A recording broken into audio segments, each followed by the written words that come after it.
Hello guys and welcome to the channel. So in this video I'm going to talk about whether you should buy a next generation console to play FIFA 22 or not. So let's get started. So guys, as we all know that this year FIFA will be coming with a new technology that is Hyperloop motion, which is going to be available on the next generation consoles like Google Stadia, Xbox Series X and PlayStation 5. So if you don't know about the Hyperloop motion, I'm going to give you a small brief about it so you will get to know what is Hyperloop motion. So Hyperloop motion basically is more AI.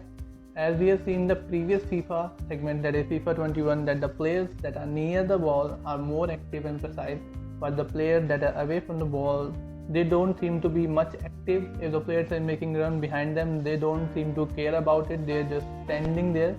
But in FIFA 22 we will going to see that the team is going to act as a unit. Every player will be like moving in a perfect position. There are going to be a lot of animation that has been added in the FIFA 22 just with the help of Hyperloop motion. So this is what Hyperloop motion is.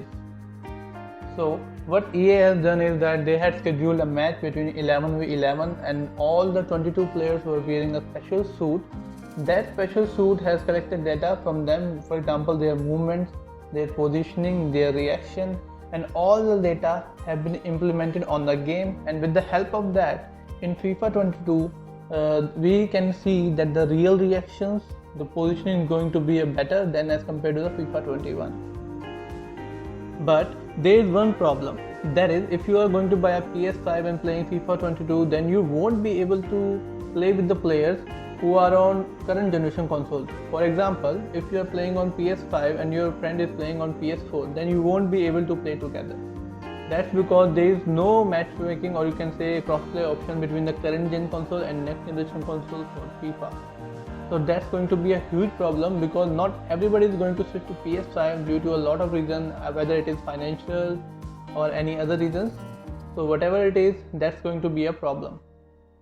So if you are a player who likes to play offline, that is the career mode, manager career mode, player career mode, then there is no problem if you are going to switch to PS5. But if you like to play online, then there might be problems because due to the matchmaking options. And the reason behind that, there is no crossplay option between the current gen and next generation for FIFA. For example, let us assume a situation where you can play with the player that is on next generation and you are on current generation.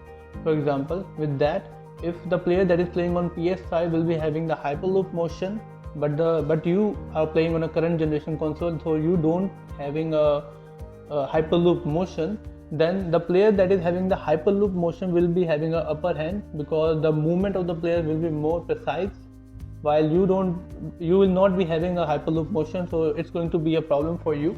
So that might be the reason why there is no crossplay between the current generation console and the next generation. So if you like to play FIFA online, that is FIFA Ultimate Team seasons, then what I can suggest is that you wait for some time, wait for the game to release, then play the game on the current generation, that is PS4 or Xbox, whatever the version is. Then you observe and then you also see that what are the changes that have been made on the next generation, because a lot of video will going to be uploaded on the internet regarding PS5 FIFA 22. Then only you switch to PS5. Yeah, if the game is more different, you can see that there's a lot of improvement that has been done on the PS5 version, then yeah, you can switch to that version also.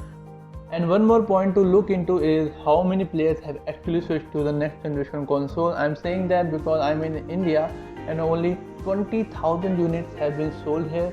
So I'm saying that because if not enough next generation consoles have been sold, for example I switched to PS5 and suppose there are 7,000 players who are actually going to play FIFA, then there's going to be a matchmaking issue. I'm going to wait for like a lot of time to matchmake with the player that is playing on the next generation console that I'm playing in.